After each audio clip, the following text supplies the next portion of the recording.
afternoon, ladies and gentlemen. Welcome to the Modern Conservative Podcast. And I'm your host, Jonathan Harvey.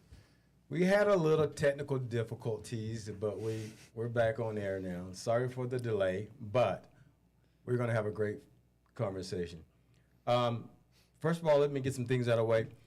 You can look us up on the modernconservativepodcast.com, or you can go to Facebook, Modern Conservative Podcast, or you can go to Jonathan Harvey as well. Look it up, and you'll find all my podcasts and other content that I guarantee you will enjoy. So let's get down to the nitty-gritty since we're running a little late today. I want to welcome my friend, Trevor Lee. Trevor, how are you? Good. How you doing? After tonight, I'm better now. Okay, that's good. Trevor, tell us who you are. I obviously, those are people that are listening to us, they know who you are. Sure. But, I want to keep you fresh on the memory when Yeah. people go to vote. Because sometimes people get stupid between 6 months ago and to now. So let's refresh them how fantastic you really are. Okay. So my name's Trevor Lee. I'm running for House District 16. That includes a tiny portion of Clearfield, most of the north part of Layton, Hill Air Force Base, and into South Weber just a little bit. I'm the Republican nominee for the area, and this is the first time I've run for a political office, and it's looking really good coming up into November. So for those who don't know, what got you into this first time running? What triggered you? Because, there's a lot of triggers nowadays, and I sometimes hit mine, and I still haven't made that choice yet. But what about you? Right. So for me, there was a couple things. One of the big ones was COVID. It was really interesting to sit back and watch as people just so easily gave away their freedoms. Right. I mean, it was everyone. And and a lot of people I don't blame too, just because it was feed your families, right, or get a jab or wear a mask, and there was very few who were fighting back, and that was really hard to watch. But for me, it was Republicans, people who I know believe in freedom, people who know that kids shouldn't have been masked in school, who know that by shutting down the economy, we were going to have all this inflation, which is really one of the driving reasons for it, and that ridiculous spending. And to watch my daughter have to go to 3 days a week in school, it's alternating days, and just seeing how it affected the children and watching hardly anyone do anything about it was really concerning to me. And that's just like the education side. And we can talk about the adults, the now alcohol abuse that's out there, the people who've committed suicide, and then we can get even into starting of the vaccines, the mandates there, the mask mandates, just everything, just thing after thing was just making me sick to my stomach. So that was reason number one. Number two was I'm very concerned with the direction of the country. And I've realized that the only way that I can make a big difference is if I run for a political position where I have some sway to help push back against that federal overreach. And not a better way to do it than in District 16, where we as the state of Utah have a say in what happens here and can tell the Biden administration, hey, this doesn't work here. You can't do that. And keep the good things we have good here, and then the things that are starting to change to try to also make sure they don't change and stay good. I too was triggered by COVID, and this is the reason why I am today, because of COVID. I couldn't understand why we were complying to the super flu. That's what I call it, the super flu. You're never going to get rid of COVID, but people weren't listening to that message, and they were doing some of the most insane things. 1 mask, 2 masks, 3 masks, driving down the street with your windows up and a mask on. I'm thinking the country has gone insane. So I'm familiar with that trigger as to, why are people giving up their freedoms and their liberties right now, because for something that, and for the most part, is a super flu. Right. Well, and to go along with all this too, John, it's not over. No, I mean, it's not. It's still going there. So we have a huge shortage of nurses right now in America for good reason. They were also forcing them to get vaccinated when they had just worked through a whole pandemic. And then they were ostracizing them, giving them little yellow badges. Just ridiculous things. And it also went along with teachers and a lot of other people in professions like in the military of other sorts that we really need. But if you want to get into nursing school right now, They're forcing you to get vaccinated. That's crazy. And when they say vaccinated, they mean fully vaccinated. That's your boosters and everything. And after all the knowledge and the information that we have, that to me is crazy. And that's the adult side. Now let's talk about even just today. The CDC announced with a vote of 15-0 to add COVID-19 vaccinations to children as part of the immunization schedule. So why? That was going to be my next question too. Why do you think that is now? They're pushing still 2 years later, COVID agenda, COVID vaccine, boosters. Is it money? It's got to be. And you know, someone who's leading the charge on this, who I think is hitting it really well, is Candace Owens. I mean, she has really hit hard on not even just COVID vaccines. There's a lot of other vaccines that kids really don't need. Right. But they just dumping them into the children at an early age, and they're not cheap. So the experience that I'm going through right now, because I have 2 infants at home. I got a 15-month-old and I got a 15-day-old baby. Wow. So I'm watching all this happen. Take a break, buddy. Yeah, I know, tired. I know it's Utah. Slow your roll for a few months. Yeah, so it's interesting because the amount of immunizations you can give an infant, I mean, you can get over 100. That's a lot. And then we take a step back, and my wife and I, we look at the bills that we get, the stuff that either insurance covers or doesn't cover. I mean, you're talking $350 sometimes per immunization. That's a lot of money if you start adding all that up. So no wonder why. Why wouldn't they do this? Because if someone says no, they look at you like you're crazy. If a parent says, hey, you know, I want some of these vaccines but not this, they're still just kind of like, well, hey, I'm the expert here. Mm-hmm. And I'm not saying that's been my total experience with our doctor. We have a really good pediatrician, and he's very very good about, you know, respecting what we want to do. But I mean, you're looked at as an anti-vaxxer if you don't get the full amount of vaccines for your kids, and they don't need them all. There's not a lot that they need. In fact, I heard back in the 1980s, you were talking maybe 5 vaccines total. And that's usually about polio, measles. Yeah. You know, yeah, the things that are a little bit more common. You know, Trevor, money makes the world go around. Mm-hmm. And it also makes people insane. Yeah. I've got a friend of mine that works for, I would say, a big hospital here in the Valley. And he once told me that they had to do the mask mandates in the hospital, do the vaccines for the most part when they could, because they were funded by the federal government. And the federal government would restrict their cash flow if they did not comply. Yeah. And so that still doesn't matter to me, though. I mean, I don't care. I don't care. You know, you're trying to get us to believe something that is not true. I mean, when you look at the stats, for example, when Gibraltar was 100% vaccinated, it was the first country that was 100% vaccinated, but yet they had the highest COVID count. And so when I would tell people this, the common sense still will not kick in. Right. It's fear. And they don't realize they're feeding the devil. To me, that's what I call the pharmaceutical companies nowadays, the devils. And, well, the government as well. Because some of these politicians are making a lot of money from these pharmaceutical companies. So my next question is, what's your thoughts on fixing it? How do we stop it? As a representative of the state of Utah, how would you stop it? What would be your angle? Well, it goes back to, you know, why I decided to run, and specifically as a state legislator, because there are abilities that we have in the state to push back on these the federal overreach with this stuff. You know, we could say, hey, you know, in the state of Utah, we do not require that. And for the most part, comparatively around the country, Utah did a pretty good job. I mean, we're way better than California, way better than a lot of states. Right. But we could have done more. And I think moving sooner. Yeah, and I think moving forward, it's about putting up safeguards so this never happens again. So, you know, like you talked about with, you know, strings attached to federal funds. You know, we're a very strong state economically. We do really well. We do have good families for the most part.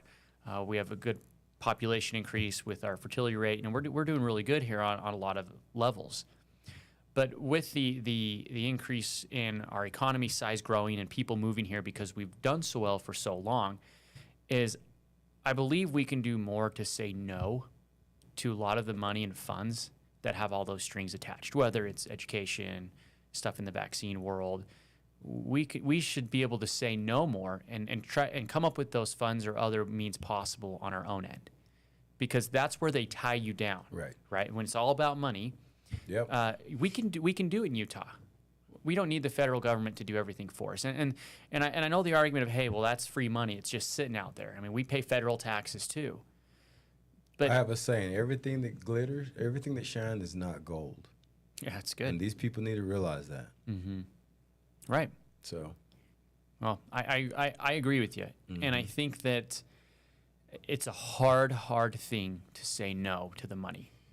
And that takes a lot of courage to stand up for that. And every bill, every piece of legislation is going to have its own, depending on what you're doing. But that's where it starts, right? And we can start by maybe taking away a little bit here, a little bit there every year, so we can have more control over what we do as a state and less on, hey, you guys need to do this. Because that was the whole problem behind the COVID money. There was a lot of strings attached to it if your state was going to get it. I've heard, and I'm not sure how true this is, but part of getting a lot of the money for our state was like the kids had to be masked up in school. That was one of the... So we had to trade something that denied all sense of science so we could get money, and it affected kids too. It wasn't good for them. And they've done, studies, and they've taken out some of those masks and looked at all the bacteria in there. Kids need the oxygen. They also need to see facial expressions. I feel horrible for kids who had learning disabilities or things that just got 10 times worse, all because what? So we could get some money, and they would be masked up. Speaking of money, a lot of these schools, they receive money from the federal government. But here's my question: a lot of the schools were cut back. Where did that money go? They didn't build new schools. Where did that money go? We're talking millions of dollars. We're not talking chump change here. They've got millions of dollars. I'm going to have to research and find out how much money actually was introduced into the state of Utah, into the schools just because of COVID. Because when these schools are closed down and they're not as active during the normal school year, where's the money going in these schools? We should have at least one brand new school. Well, I know a lot of the things they were doing was providing free lunches. I mean, that just ended too. So my daughter was given, and we didn't have to pay for school lunch for 2 years. And that was just given. They were paying for, I'm sure, teachers to have all of the tools and things that they needed, whether it was sanitizer and their own masks and all that other stuff. And I think a lot of it too also went to the salaries of them when they didn't have to go into the school, but they were still being paid. So they weren't getting unemployment and... See, and I don't think so. I don't think they were, but I think they were using that to subsidize, because there was a time when no one was working. I mean, if you remember the whole 15 days to slow the spread, there was a big period of time where people weren't working, they weren't going in, they weren't doing anything, but they were all still getting a paycheck, which we're paying for that now. When you go to the grocery store, when you go to fill up at the pump, I mean, there's other issues with that too, but that's all because... stupidity. That's right. We shut down the world's largest economy and didn't think, what are going to be the repercussions of doing this? Now, who told us in the very beginning of this what would happen if we shut down the economy? Oh, there was a few people telling us. Who was the main talking head? Oh, I think Jesse Kelly was talking about that. He's one. And Donald Trump was talking about it because he said, you shut down the economy, it'll be a lot harder to recover than you think. And that's what we did. Now look at us. Right. We're still dealing with COVID. Yeah. Now, they don't preach COVID because I think they got smarter now. For example, you mentioned that the CDC recommended 15-0, that children under, small kids? It's all the regular. So basically, in certain schools, districts, you have to have your immunizations to be able to go to school. Right. That's now added to the list as of today. So I don't know about Utah, but I know a lot of other states, that's a big deal. I know in like New York specifically, those kids now can't go to school unless they're vaccinated. and we do need good legislators to try to curtail some of this nonsense. But I often say to myself, is it ever going to stop? These people will get used to treating us like dirt just for their own financial gain. And, one vaccine they have not come out with is the backbone vaccine. If they come out with a backbone vaccine, people may stand up more. People may be more resistant vocally and how they vote. Yeah. We'll see in this November how well that works out. Right. Well, and you bring that up too. There was a video I saw just yesterday. There's that guy at I believe it's the military academy, or there's a presentation of some sort going on in the military, and one guy gets up. You talk about a backbone, and he's telling everyone about them being forced to be vaccinated, because that's still something going on in the military. They're still pushing for some of those people to be vaxxed or boosted.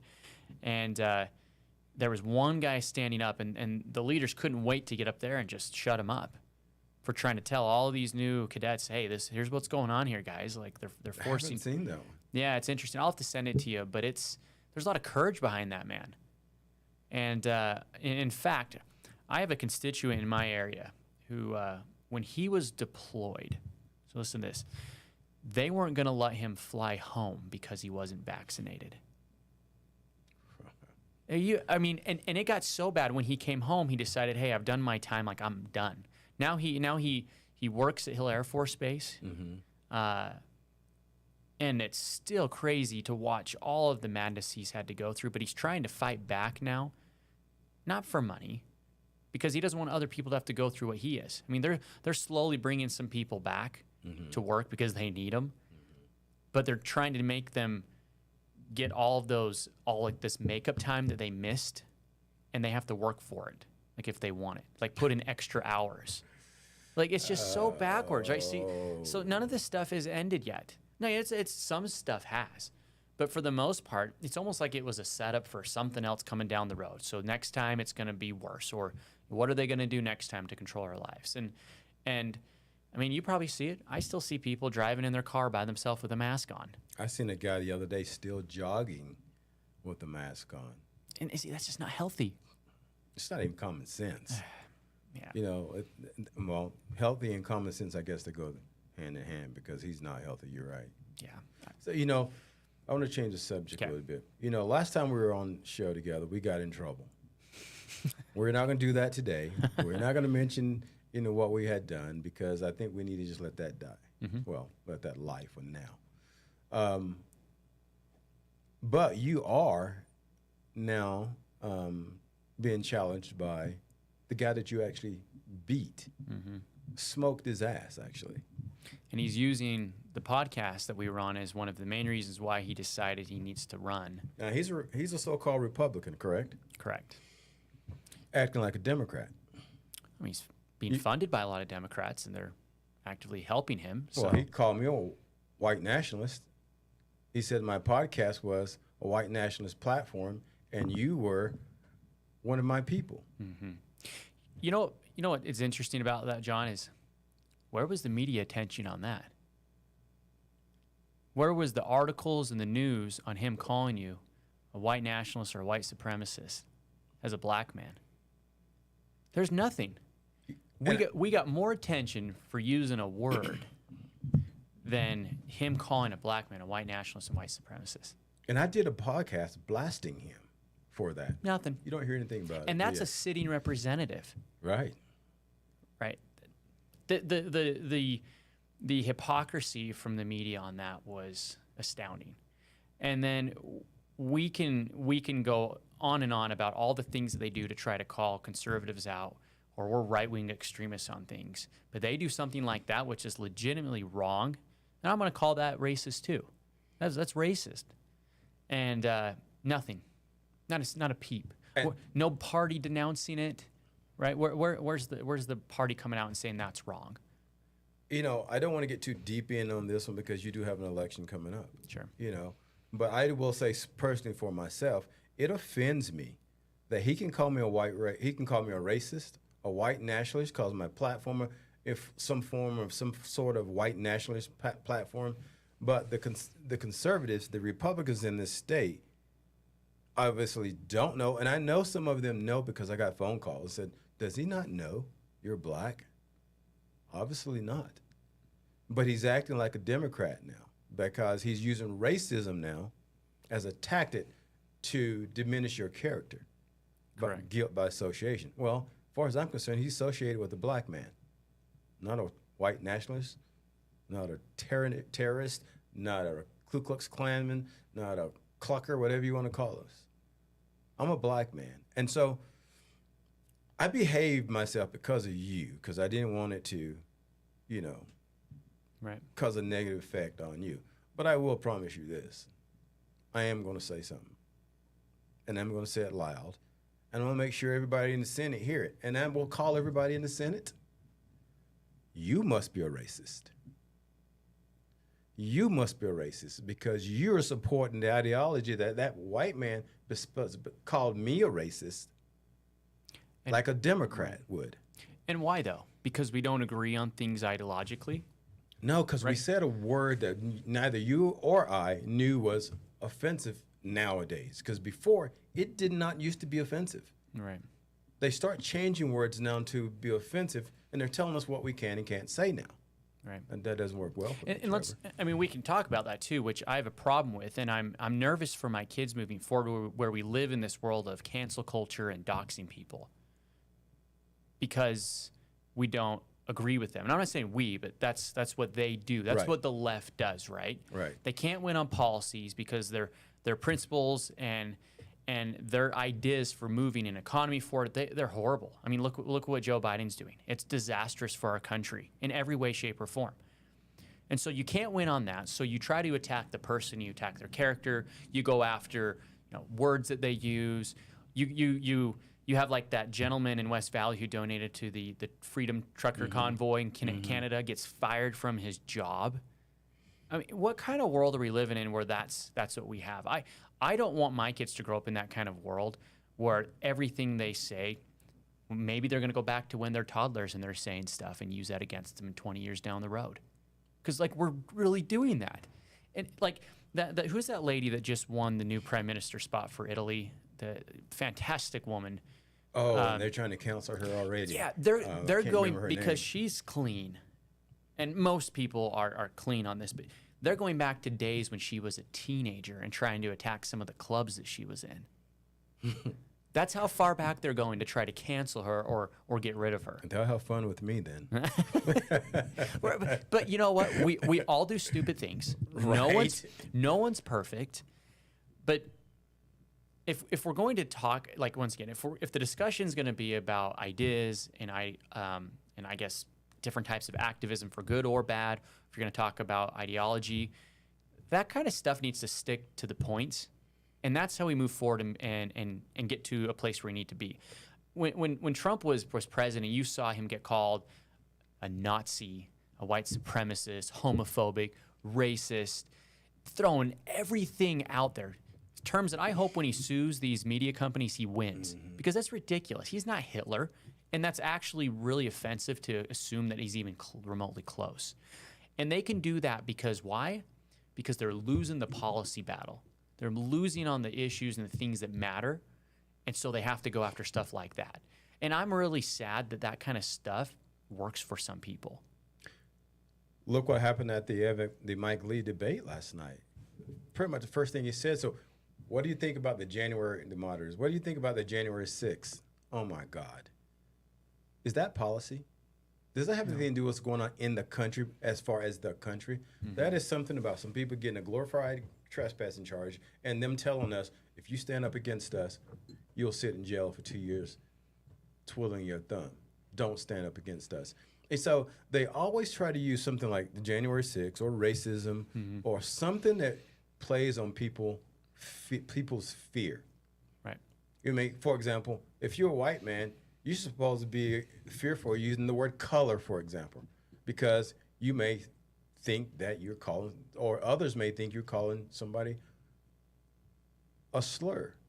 It's ridiculous because when I'm 56 years old, and when I grew up, somebody using a slur, it was just a fight. We fought. You know, we were being boys. Nowadays, you call somebody, I don't know, whatever. It could be whatever nowadays, you know, fat. Anyone gets offended by everything now. First Amendment doesn't protect you from being offended, but it gives me the right to offend you. Right. And that's a serious cultural problem we have now, right? We've become so soft on things that don't matter. And like you said, back in the day, you kind of just duked it out. You got up, you hugged, you moved along, you went along your way, right? Mm-hmm. Not anymore. They don't do that. They try to ruin your life over things that you say and things that they deem bad but may not actually be bad. Well, they know you take away their power. Because if you win a seat in the state of Utah, in the House of Representatives in the state, you take away their power because you're a strong conservative Republican. See, and that's the fear for them. They think if they can take our state and change it blue, you won the lottery. Right. As far as flips.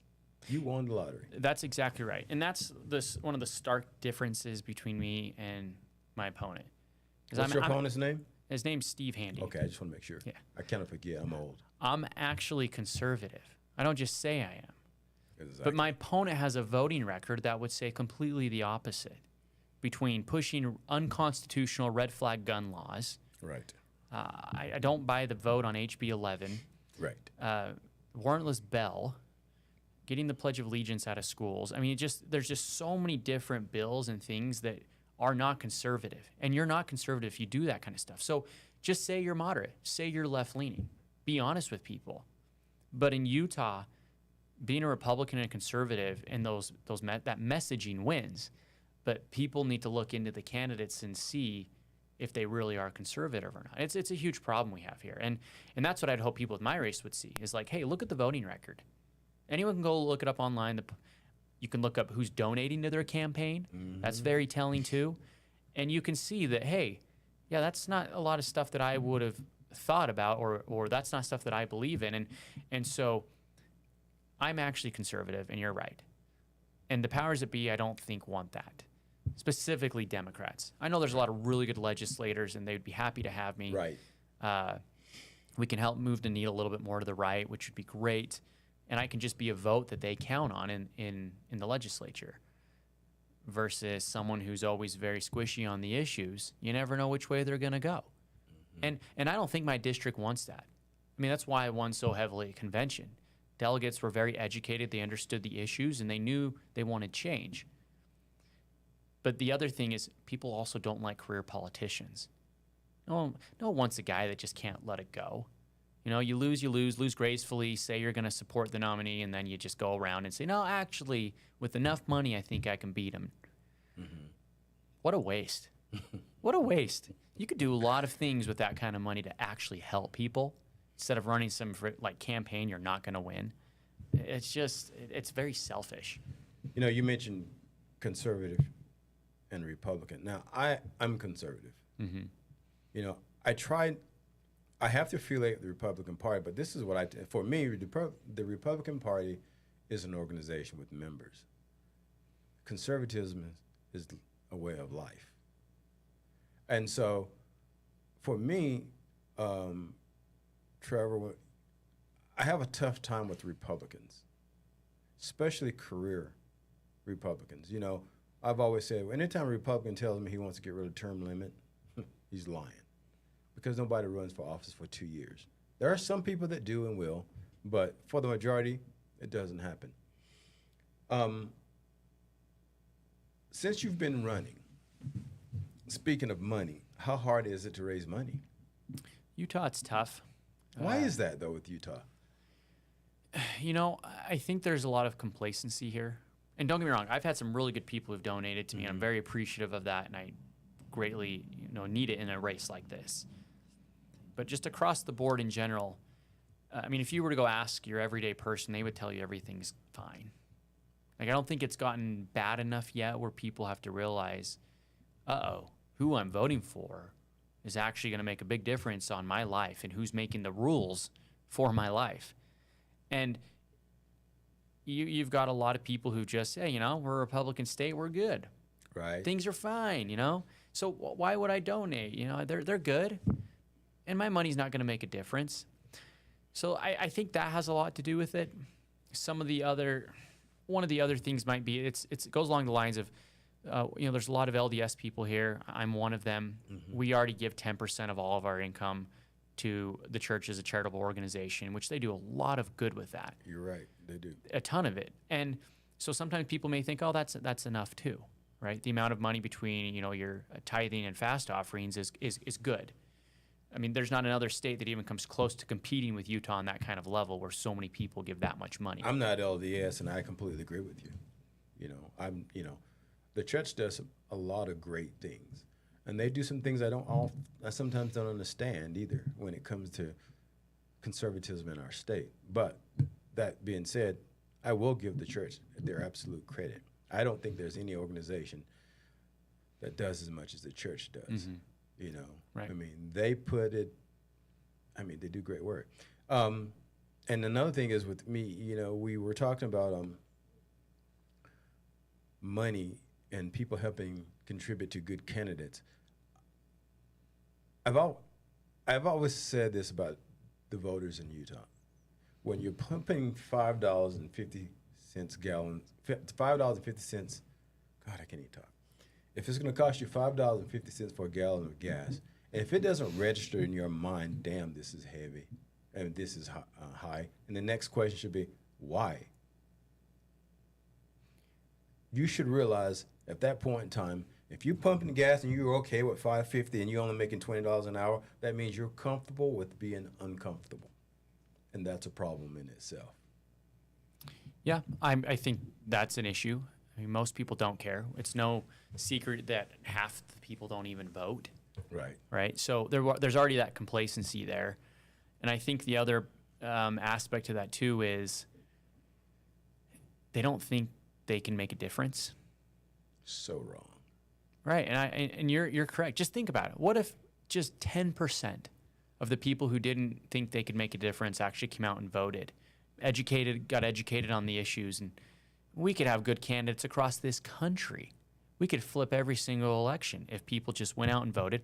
And I truly believe most people are conservative, hence why they probably don't vote, because they're just too dang busy with their jobs and their families and hobbies. You know, they're not activists. They just want to be left alone. And I really wish people would get more involved to understand what a difference they could make if they did get involved and learned and understood the issues. Because I mean, I just talked to a gentleman today who won his House representative seat down in St. George areas by like 10 votes. By 10 votes? 10 votes. Really? And can you imagine if just, once again, 10 more people would have voted on either side of that, what a difference that would have made? I mean, that's how close some of these can come down to. And so when they're filling up at the pump, like you said, and maybe it needs to get to $10 before they go, okay, I got to do something, because California's almost there. I'm parking the truck. Yeah. So let's change subject real quick. Education.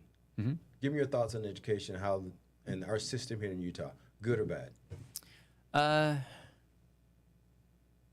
think it's good, but I think it's getting worse. And test scores would say it's not getting better.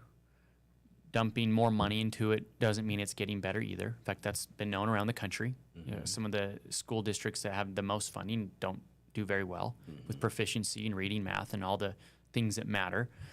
They did an audit last year, and I talk about this a lot. The audit in the state of Utah was not for teachers, not for schools, not for resources, just administrators. The budget was $658 million. Just for administrators. Wow. You're talking the last 10 years, almost a 10 or a 30% increase. Teachers have seen roughly a 2 to 3% increase in that same time period. So why are we dumping so much money into the administration side of things? And I'm thinking of, prove me correct if I'm wrong, I would say there's a lot more teachers than administrators. Oh, yeah, of course. So you would think the money would be focused on the teachers and the children. That's because right. they're the one who distribute the message that we supposedly want as far as reading, writing, arithmetic to our children. So you would think that would be a higher number for the teachers. It's supposed to be, right? Because every time you champion education, it's more funding, more teachers. Right. But are they getting that funds? Are they getting those funds? No. I mean, I still talk to teachers all the time who have to put money out of their own pocket for resources in their classroom. I've always thought that was the dumbest thing I've ever heard. They should never have to do that. So I would say that the teachers have a lot also on their plate. And good teachers were really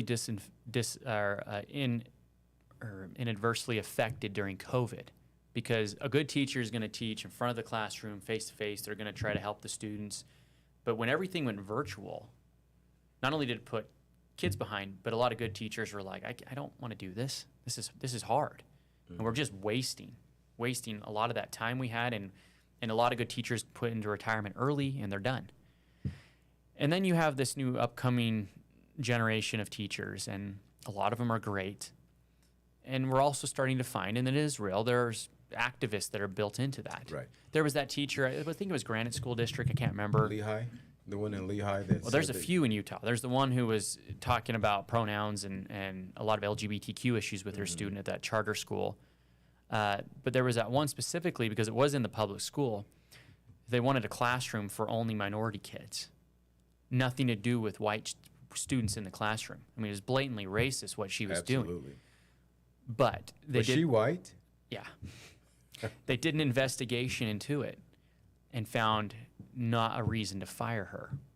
That lady is still in the school district working, living off taxpayer dollars. And this is the Granite School District? I think so. I could be wrong, but it was here in Utah. Yeah, it was a big story at the time. But the investigation came back and said she didn't do anything that was against policy. I'm like, yes, she did. She was being racist to white kids. Mm-hmm. And she was very open about it. And that's an example of parents see that and they go, oh, because this was like young kids. They don't know what's right and wrong necessarily at that age, and they're very impressionable, and that stuff just doesn't have any place there. Something needs to happen where these parents who are upset can have a say, so they don't feel like they need to pull all their kids out of these public schools where we're paying for with our taxpayer funds. You know, that's one thing about the Utahns that really pisses me off. When you hear about stories like this, you know it's racist. You absolutely know it's racist, but yet parents don't stand up and fight with this stuff. They let us call you guys blacks. We can call you anything we want. Nothing happens to us. We might even get a pay raise for it. But if you were to do that to me, oh, you're fired, you're so-called canceled, and anything they can do to make it look good as if, oh, yeah, we got him. We told him he can't do that anymore. He'll never work in this town again. Mm-hmm. See, and this is where the problem is when the whites in this state don't fight back. Look, blacks are only 1.5% of the population in the state of Utah. But yet, because of fear, we have a lot of clout here. Just because people are worried that they will be called a racist or a homophobe or a transphobe or, right, all the phobias that they can bestow upon the white person. So my next question is, in the state of Utah, we have this really, really bad problem with books in the schools. Mm-hmm. And Trevor, I've seen some of these books. I don't know how in the hell they got into the school, but my problem is they're still there. So if you were to get in office, would you effect a change? What would your responsibility be to the children of the schools when it comes to books in the schools? Because eventually your kid's going to be there as well. Mm-hmm. And I sometimes wonder with legislators, do they not have children? A lot of them don't at school currently because they're grown up. I mean, it's like, okay, then grandchildren. Yeah. So there's, luckily, I feel like we have a lot of really good organizations on top of this right now fighting back. In fact, today up at the Capitol were some really good committee meetings specifically on this. So you have Representative Ken Ivory. He's leading the charge. Carrie Ann Lisenby's doing a fantastic job of making sure that we keep porn out of schools.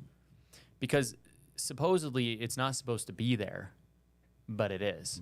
And they won't take it off until it's under review. Yeah, and the argument on the other side is, well, we need to stop canceling or censoring books and all this other stuff. But porn for kids under 18 is illegal. It's Yeah. So why is it now all of a sudden legal in schools? That's not canceling a book. That's getting rid of something we've already deemed wrong for children. We're not going to expose them to that in school. If they do that on their own time in their homes, whatever, there's nothing we can do. But we shouldn't, especially with taxpayer funds, and as parents sending your kids to a place that they're just supposed to be learning. That's nothing that they should be exposed to at school. Now, I understand accidents and things happen, but it should be our job to do everything in our power to make sure that we eliminate those kinds of things. I mean, you probably growing up never would have thought in your wildest dreams porn in schools would have been a thing. Never in my wildest dream that we'd be having this conversation. It's just, there's a lot of things like that we're saying. Never would I think it was going to be this way. But I'm confident Utah will pass some good legislation this next session to get rid of porn in schools. Whether we do something with committees and parents or have some good bills that put some teeth behind it, I'm confident because I know people, and specifically parents, do not want it. Right. I'm confident we'll get rid of it. Well, here's my last segment then. CRT and SEL. In your region, it's the hot spot right now. Mm-hmm. You have the DOJ playing in your neighborhood. Right. And so for those who, CRT is your acronym for critical race theory, and SEL, social emotional learning. Basically, it is how to train your children, one to be oppressed and one to be the oppressor, in theory. Mm-hmm. Tell me your thoughts on it. So I don't think either of those should be taught in school. I don't think CRT should be taught anywhere, especially the workforce. Right. Now, SEL, it can be changed, and you have to be careful with it. If it's taught at home. So, we talked earlier about teachers and the education system in general, but why are we adding more of a burden to teachers on that? And I had even someone reach out to me and say, well, it's the counselors teaching SEL. Look, they shouldn't be teaching it either. What are they doing? What difference does it make? Exactly. It shouldn't be in the schools. It's something that should come from the parents. Kids in school need to be focusing on the things that matter. Math, reading, science. I mean, the proficiency and the testing is horrible. In fact, they just did, and I can't remember what it was, but ACT scores were the lowest they've ever been this last year. Here in Utah or nationally? Nationally. Well, duh. Because kids they're more teaching things like SEL and critical race theory, so they're not focusing on the stuff that matters. And granted, too, I feel bad for teachers. When you add stuff like SEL to their work plate, because it is in the schools in Davis County, that's just one less thing now that they can focus on that actually matters to the student and is going to help them. And when you think about national, but when you add blue states, and yeah, it just drags the numbers way down. Mm-hmm. We've got about 2 minutes left. Okay. And let's talk about Davis County. Davis County has a lot of problems right now. I know you guys are fighting hard to change a lot of things in Davis County. Why is Davis County such a hot spot when it comes to CRT and SEL? I understand the little black girl that committed suicide. Yeah, I know that but was the trigger. they investigated that and found it had nothing to do with racism. That's what I heard. So the DOJ shouldn't have been in the schools, in our school district in the first place. I'm going to go back to things that we've already talked about. I think it's complacency. We have been such a prosperous county, and we've been so blessed with our schools are actually some of the best in the state, and they have been for so long that people just assume the best. They assume everything's okay. And I think because of that, it's gotten out of control now. And it's not completely out of control, but on those certain issues, like if we don't nip it in the butt now, it's going to get bad. Mm-hmm. When the teachers and my daughter has to go through these dumb racial trainings, come on. Like, once again, focus on the things that matter. Exactly right. And let these kids do what they need to help them thrive. Stop distracting the kids. Yeah. Let them get a damn good education. I don't think Davis County's racist. I don't either. I really don't. I don't. There may be a few incidents and some racist people, but the county as a whole, and kids are kids. Like, it's not racist, though. I mean, they let me drive through it. Yeah. yeah, there you go.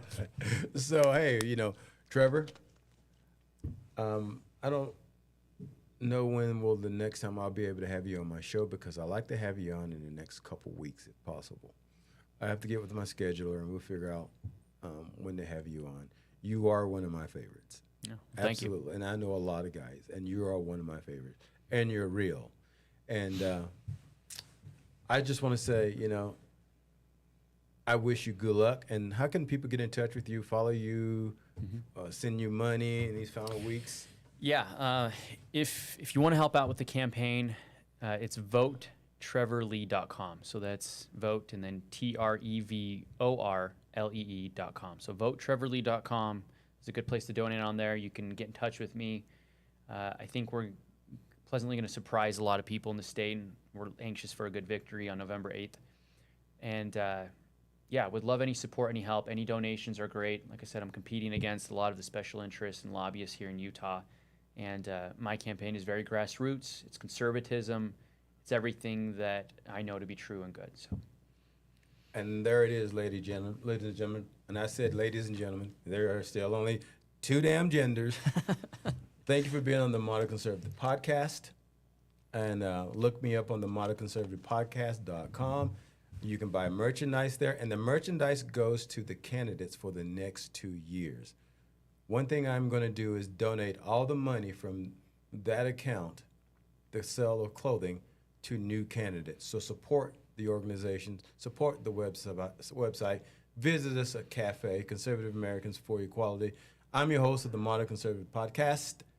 My name is Jon Harvey, and I will see you on Friday.